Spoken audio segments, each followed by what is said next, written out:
Welcome back to the Innovation Room. I'm Daniel Guajardo. This is Rhianon Huff, and this is episode 3. We're excited to have you here, and we have some good information that we want to go over today and some good topics lined up. So the reason we're discussing this topic is the recent, 2 weeks ago maybe, Connect's Smart Networking Emerge event that transpired.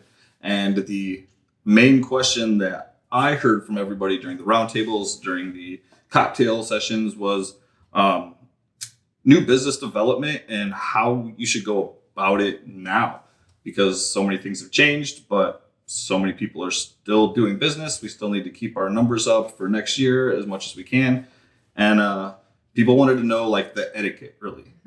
Was that something that you heard a lot about? It's definitely been a hot topic, not only with retailers and how to proceed just with, their current clients, but also mainly with vendors. What do we do moving forward? So it's definitely been a hot topic. Yeah. So we've kind of broken this down into a few subtopics for you. So if there's something that may not be as pertinent to your organization, you can kind of buffer through the video or whatnot. And then we're going to give you just a do's and don'ts list based on our experience, what we've learned throughout all of this, and what we've been hearing from the community.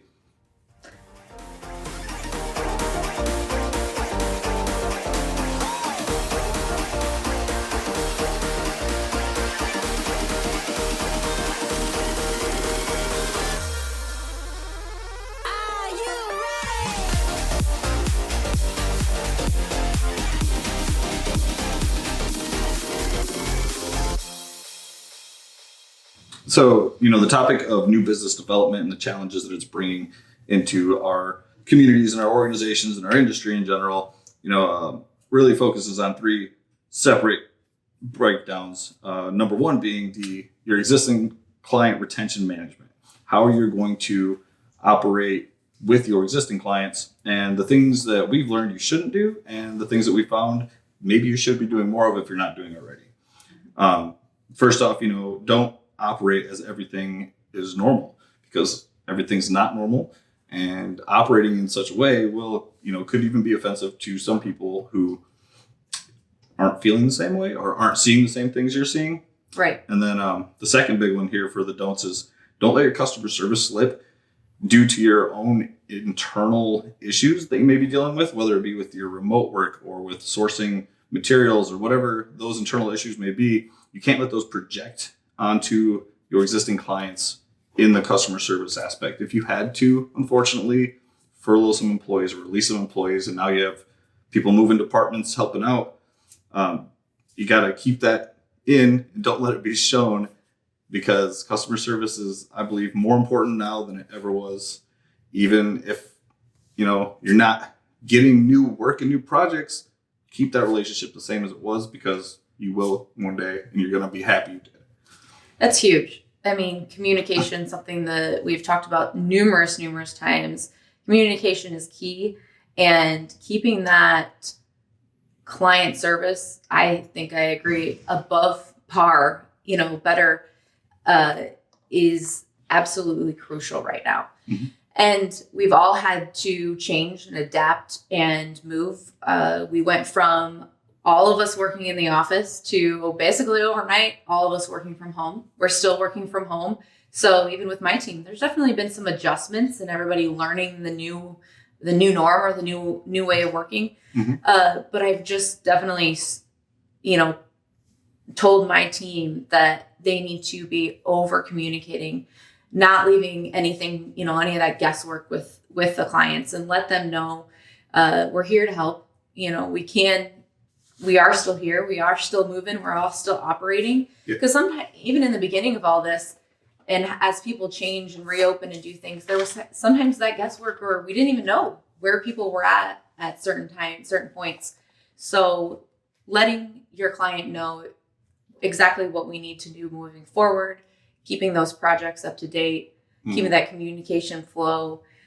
So that leads me into do's that we discussed, and that's not letting there be any guesswork with that client, whether it be through an email, a phone call, a Zoom meeting, whatever it may be.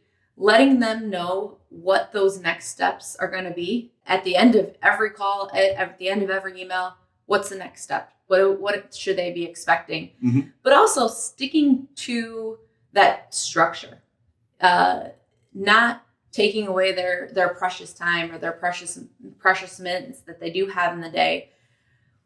We've said that maybe you should schedule a 30-minute time slot for a 20-minute discussion. Yeah. Let people get caught up, say hi, catch up, see how are you doing, how's your week going? Because sometimes people want that face-to-face human interaction, mm-hmm. and give a little bit of buffer time for that when you set up those meetings with the clients. But be very conscious that if you set up that 30-minute slot, end it at 30 minutes.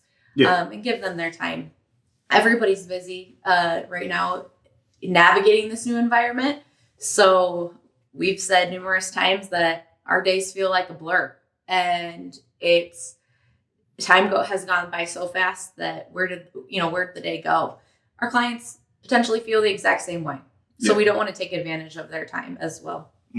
Also, in that 10-minute buffer, you may even make it a little longer, because how many times have you got an agenda for a meeting and then didn't add something you wanted to discuss during that meeting too?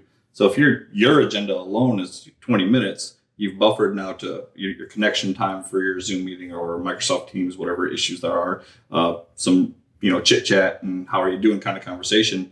But it's fairly possible they threw in an extra, hey, I want to cover this too now that I got this person on the phone. And then, you don't want to end up missing one of your points, because you're obviously going to let your client or whoever you're talking to, say what they have to say too. Right. It can't just be a me meeting. It needs to be a we meeting. Yes. Well, and a tip for that is sending out the agenda ahead of schedule. Yeah. If there's anything else that you would like to add in here, here's what I foresee happening in this meeting. But is there anything else that you would like to add? Let me know, and we can work that in. Again, taking away that guesswork. The world is full of guesswork right now. Yes. So we don't need to be, contribute to that. And also remembering with these clients that we don't know what's going on in their world, their personal life.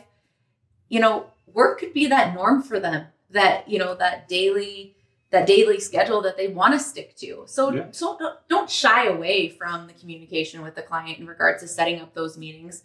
They might need that. They may really need that interaction, like we talked. So another thing that we have done within our team is we've set up a personal or a team specifically related to that client communication and collaboration team. And we all have the same goals. We want to dig deeper. We don't want to be that vendor. We want to be a partner, that long-term partner that truly gets to know our clients. Mm-hmm. And that's still the goal, of course, but we just have to go about it in a different way. And each client is unique, has their own needs, which those needs may have shifted at this point in time. And that active listening of finding out what those needs are highly important.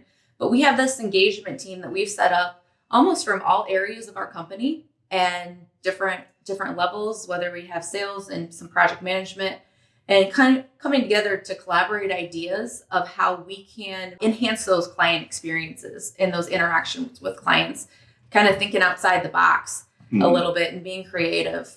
Again, I talked about that Zoom fatigue that, sometimes our clients have. We don't want every single interaction that we have with them to be the same. Yeah. We want to create that experience for them. So, well, not just Zoom, but you have Zoom, you have webinars, digital trade shows that are now going on. Yeah. There's a lot of online interaction. Each platform is different, which is frustrating because you may take the time to learn this platform and then you move to your next one feeling a little better, like, hey, I've done 2 of these, completely different. You have no idea what's going on. It takes another 2 hours to learn this platform and just stuff like that. You're on there all the time. You're communicating that way. So how can you make it different? How many requests have you got to join a webinar in the past 2 days? Because I have still probably 30 in my inbox just from last week. Yes. And I love webinars. I love them even more now because I feel like the information is a little more pertinent and a little more valuable, where it used to be really good, but the way things are changing so quickly, the information is time sensitive almost. So yes. I try to sign up for as many as I can, but I've had to cancel a lot of them. One thing I will say, sign up for any webinar if they say If you don't attend, we will send you the digital copy.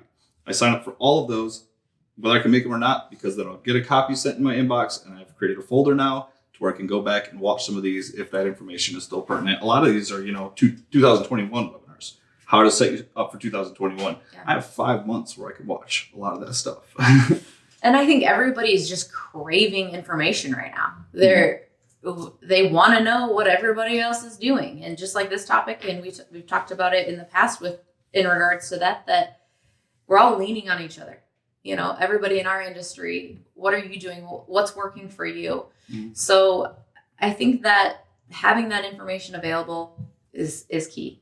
Yeah. And so a lot of the people we've talked to at the Connects event and the Specs event too, I've heard a little bit about it, and just online in general through the industry, people, how much reaching out is too much, Absolutely. Am I bothering you? Because that's the last thing I want to do. I just want to make sure that if your needs are changing or if new needs are being created, I'm kept in mind and I can, offer our services, because our services have been changing as well on our end.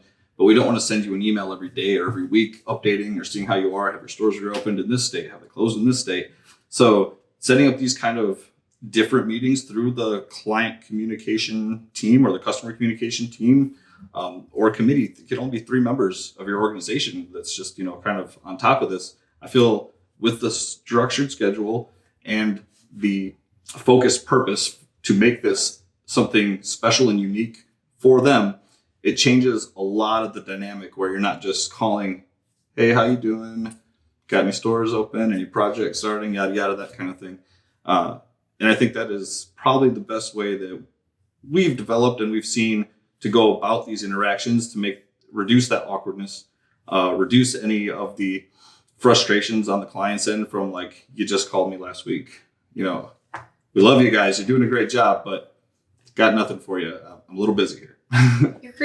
It's that transparency again and creating value. Yes. Every interaction creating value. Yeah, creating value is huge, especially now. Yes. So with your CRM tools in-house as well, you want to use any of this time you have. And if you have a third-party host or your own CRM tool that you guys maintain in-house, this is a great time to change up some of maybe the sections within that tool, like what's more important now to keeping this relationship the way we want it to go into the 2021 year. What are some things we found we could do differently that actually worked? We thought outside the box and this went great. Make those notes, put that in there, clean this tool up, make sure your sales funnels, where it's supposed to be, where the prospect or current client is in each of these processes in that CRM.